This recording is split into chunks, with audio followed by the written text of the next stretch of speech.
ഞങ്ങളൊരു പ്രത്യേക അഭിപ്രായം പറയുന്നത് എന്നെനിക്ക് അഭിപ്രായം.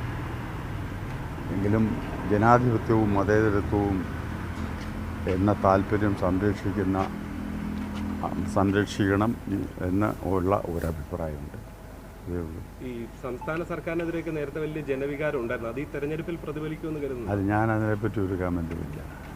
അതിപ്പോൾ പറഞ്ഞല്ലാതെ ശരിയാവില്ല. ദേശീയ രാഷ്ട്രീയവും പറയുന്നില്ല.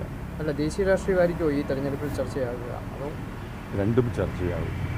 സാർ, ഈ മതേതരത്വം ചൂണ്ടിക്കാണിക്കുമ്പോൾ സ്വാഭാവികമായിട്ട് അവിടെ പ്രതികൂട്ടിലാകുന്നത് BJP അല്ലെങ്കിൽ കേന്ദ്ര സർക്കാരുമാണ്. അങ്ങനെ ഒരു ഇതുണ്ടോ? പ്രതികൂട്ടിലാകുന്നത് എങ്ങനെയാണ്? മതേതരത്വം എന്ന് പറഞ്ഞാൽ CPM പറയുന്നില്ലേ, കോൺഗ്രസ് പറയുന്നില്ല. അല്ല, BJP ഒരു മതേതരമല്ല എന്ന് അത് ജനങ്ങൾ പറയുന്നതല്ലേ, അല്ലാതെ അല്ല.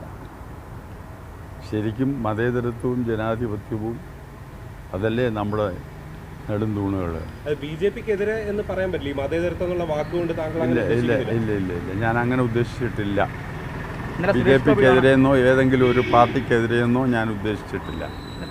ഞാൻ ആ രണ്ട് ഇതും ഈ രാജ്യത്തിൻ്റെ നിലനിൽപ്പിന് ആവശ്യമാണ്.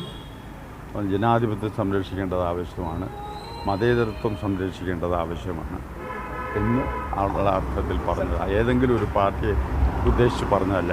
കേരളത്തിൽ എന്തെങ്കിലും ഒരു മാറ്റം ഈ തെരഞ്ഞെടുപ്പ് പുതുതായി ഉണ്ടാകും സാർ? ഈ BJP ഒക്കെ കൂടുതൽ സീറ്റുകൾക്ക് വേണ്ടി വലിയ ശ്രമം നടത്തി. ഇന്നലെ സുരേഷ് ഗോപി തന്നെ അങ്ങേ കണ്ട് വരികയൊക്കെ ചെയ്തിരുന്നു. അതെല്ലാവരും വന്ന് കണ്ടിട്ട് ഞാൻ എൻ്റെ അഭിപ്രായം ഇതേ പറഞ്ഞുള്ളൂ. സമദൂരമാണ് ഞങ്ങൾക്ക്. ഇഷ്ടമുള്ളവർക്ക് ഞങ്ങളുടെ ആളുകൾക്ക് വോട്ട് ചെയ്യാം. അവർ കാര്യങ്ങൾ തിരിച്ചറിയാൻ കഴിവുള്ള ആളുകളാണ്. ആളുകളെ നോക്കി വേണ്ടപ്പെട്ടെന്ന് പറഞ്ഞാൽ രാജ്യത്തിന് ഗുണകരമായ ആളുകളെ അവർക്ക് ഇഷ്ടമനുസരിച്ച് ജയിപ്പിക്കാൻ അല്ല വോട്ട് ചെയ്യാൻ ഉള്ള ഒരു ആഹ്വാനമാണ് NSS അത് രേഖാമൂലമല്ല മാധ്യമങ്ങളിലൂടെ അറിയിച്ചിരിക്കുന്നത്.